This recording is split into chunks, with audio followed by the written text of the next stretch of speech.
you've got the one hand of actually complying with it from a legal point of view, but this isn't something that your users who may be in Europe don't know about. People in Europe know their rights, and I myself made my actual first GDPR data request the other day, which was successfully processed within the required 30 days. I think another fun stat is, even if you're sitting in the room here as a US-based company, 52% of US-based companies have at least one EU citizen as a customer, meaning that you would need to be GDPR compliant because you have an EU citizen. Yep.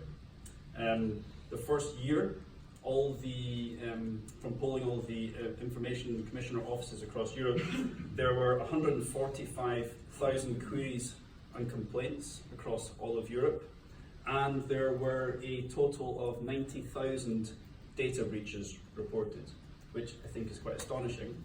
And I thought maybe we'd start off talking about a few of the high-profile breaches and the implications of that, and the one which, in some respects, we're most familiar with at Regis because it's most relevant to our business. So, the first company in the UK to get fined was British Airways, which was, I think, just under a year after GDPR was enforced, and the fine was £183 million. The reason for the fine was a data breach. The second big high-profile one in the UK, at least, was Marriott, the hotel chain, was fined £99 million, also for a data breach. Both of these fines, I believe, are still under appeal, so I don't believe it's actually going to end up being such a big breach, but nevertheless shows you the scale of how much you can be fined. So the rules for breaches, the fines are a maximum of, I think, 20 million euros or 4% of your gross revenue, whichever is the larger.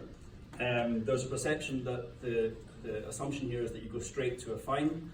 That isn't the standard, that you go straight to a fine. There is processes whereby the local authorities will go through warnings before fining you.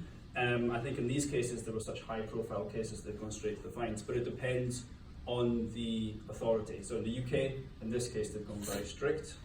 Other countries might not be so strict. I think it's interesting mentioning Marriott. I don't know who's traveled to Europe recently, but it's no longer just the one-page check-in form. It's like a 4-page, read the whole document, initial 12 times to get through your notice and consent just to check into the hotel. And then when you check out, you can't just say, hey, email me my invoice. Instead, it's the opposite. The reception person doesn't have your email address because they don't have the legitimate interest to see your email address unless you give it to them. So you have to provide your email address on checkout.